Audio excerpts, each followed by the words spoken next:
in the park and someone falls from their bike and you notice that she is bleeding from the knee and thigh, and you know no one knows what to do. You call 911 and you're told it will be 15 to 20 minutes until fire and EMS can reach your location. What do? She's bleeding a lot and she's looking pale. Could she die? I'm going to teach you some basic emergency skills that everyone should know and be able to do before EMS arrives. When do you call 911? How do you stop bleeding? When do you start CPR? And how do you help? I'm an EMS first responder and I'm an advanced EMT with Canyon County Paramedics. I'm also using information from Stop the Bleed campaign, the American College of Surgeons, and the American Heart Association. First, we're going to identify the bleed, then we're going to stop the bleed, then we're going to use some hands-on CPR. Let's identify this bleed. Uncontrolled bleeding is the #1 leading cause of death for people ages 1 to 44 since 2005, as per the National Center for Injury Prevention and Control. First, we must assess how severe the bleeding is. Through the Stop the Bleed campaign, severe or life-threatening bleeding will be bright red, continuously flowing, and it may be spurting. A significant amount of blood is approximately a half a soda can's worth, and it can be on the ground or pooling on the surface. Non-serious bleeding sometimes resolves or clots independently, and sometimes it requires direct pressure. Ensure the scene is safe for you to enter before you approach the victim. You cannot help anyone if you get hurt and become a victim yourself. Call 911 right away if it appears serious. If it is spurting blood or the wound is located on the neck, the chest, or the abdomen, and bleeding doesn't stop after 10 minutes of direct pressure. As per the Stop the Bleed campaign, you're going to apply direct pressure to the bleeding and use a cloth, a t-shirt, gauze, bandage, or tissues to stop the bleeding. Wait 5 minutes before checking to see if the bleeding has stopped.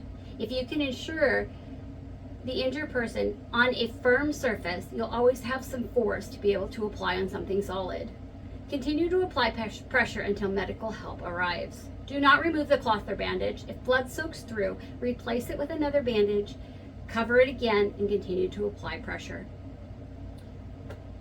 Most injuries are not going to require a tourniquet, but however, you can save a life by knowing how to do it. JMA has published that tourniquets save lives between October 1st, 2001 and March 31st, 2010 in Afghanistan and Iraq. The 75th Army Ranger Regiment showed a significantly higher survival rate of 94% when tourniquets were applied compared to 76% when they were not. So the use of a tourniquet can save it. Tourniquet should only be used on an extremity. If bleeding doesn't stop with direct pressure, place a tourniquet at least 2 to 3 inches or 2 fingers width above the wound. A tourniquet may be applied over clothing. Do not place a tourniquet over a joint like an elbow, a wrist, a knee, or an ankle, and place it between the wound and the heart. Clip the sides of the tourniquet together using a buckle. Pull firmly on the end strap and tighten as tight as you can. Use the windlass rod to tighten the tourniquet further. Twist it in one direction to increase pressure and stop the bleeding. This portion will be painful. Tell the victim so they are prepared. Using the windlass clip, secure the rod so it does not unwind. Use the closure for Velcro strap and make sure that you mark the time for the emergency personnel. Do not use a handkerchief, belt, rope, or any similar other item as a tourniquet. Always use a commercially provided tourniquet. After the bleeding stops in any non-serious bleed, you're going to make sure that you gently wash the wound with soap and water. Apply an antibiotic ointment to reduce the risk of infection and cover with a sterile bandage or wrap. Never use alcohol, iodine, or hydrogen peroxide to clean the wound. These can damage tissues and prevent healing. I'm going to continue into some information from the CPR Heart Saver American Heart Association. In some cases, excessive loss of blood can cause cardiac arrest. In most cases, cardiac arrest in healthy individuals is caused by a lack of oxygen and an interruption of electrical impulses.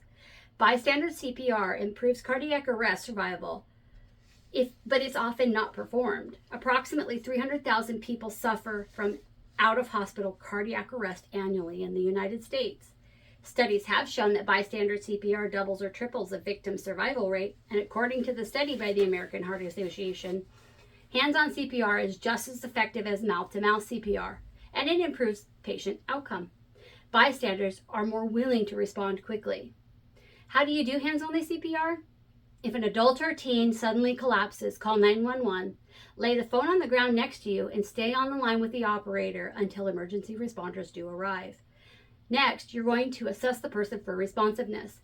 Kneel next to them, shake their shoulders, talk to them, ask them if they're okay and they can hear you.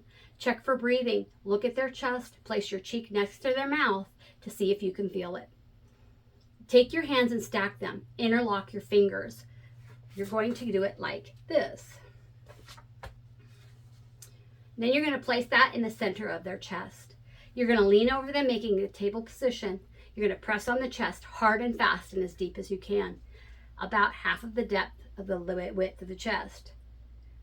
The rate you need to press is 100 to 150 times a minute, about 2 times per second. The song Staying Alive is this beat. The 911 operator will also count it out for you to help keep time.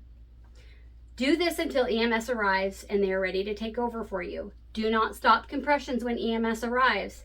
You are keeping blood and oxygen circulating to the brain where it matters most. Acting quickly, you can keep giving compressions until emergency responders are ready to take over for you. We have identified the bleeding, we have stopped the bleeding, and we've done the hands-only CPR. Working with EMS and learning basic life support skills helps our communities. Early intervention makes health-related treatments more effective, and victims have a greater chance of survival. Saving a life isn't by mistake. It is learned, it is practiced, and it is applied in an emergency.